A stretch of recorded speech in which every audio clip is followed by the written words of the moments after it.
Егер бір күні таңертең оянсаңыз, және жер бетіндегі барлық жәндік жоғалып кетсе, не болар еді?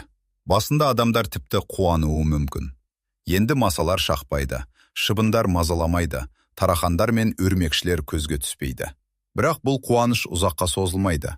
Өйткені жәндіктер табиғаттың ең маңызды бөліктерінің бірі.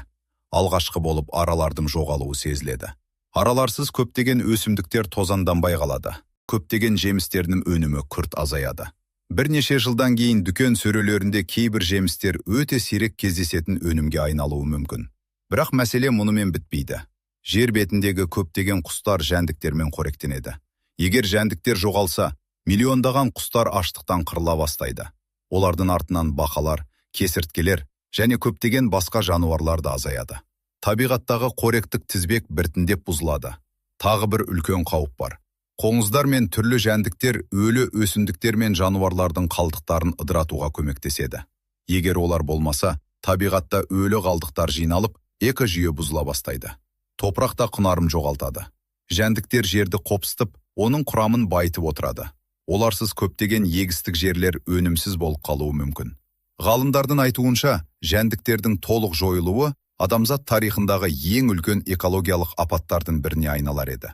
Ең қорқыныштысы, жәндіктер өте кішкентай болғанымен, оларсыз бүкіл әлемнің табиғи тепе-теңдігі құлап кетуі мүмкін. Балықтар жойылып кетсе не болады?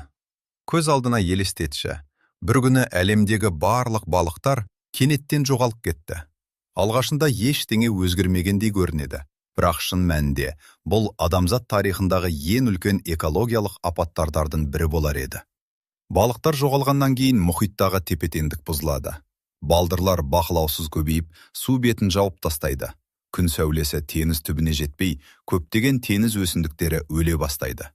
Судағы оттегі азайып тіршілікке қолайсыз аймақтар көбейеді. Маржан рифтері де құлдырайды. Өйткені көптеген балықтар маржандарды зиянкестер мен артық балдырлардан қорғайды. Рифтер өлген сайын, мыңдаған теңіз жануарлары мекенсіз қалады. Мұхит жердегі климатты реттеуге көмектеседі. Егер теңіз экожүйесі бұзылса, көмірқышқыл газы көбірек жиналып, жаһандық жылыну күшейеді. Дауылдар жиілеп, құрғақшылық пен су тасқындары көбейеді. Бүгінде 3 миллиардтан астам адам балықты негізгі азық көздерінің бірі ретінде пайдаланады. Балықтар жойылса, көптеген елдерде азық-түлік тапшылығы пайда болып, миллиондаған адам табысынан айырылады.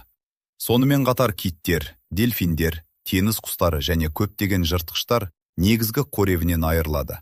Мұхиттың қалпына келуі, жүздеген, тіпті мыңдаған жылдарға созылуы мүмкін. Мұхиттарды қорғап, ластануды азайтып, табиғатты сақтасақ, бұл болашақтың алдын алуға болады. Балықтар жай ғана теңіз жануарлар емес. Олар бүкіл планетаның тіршілігін ұстап тұрған маңызды бөліктің бірі.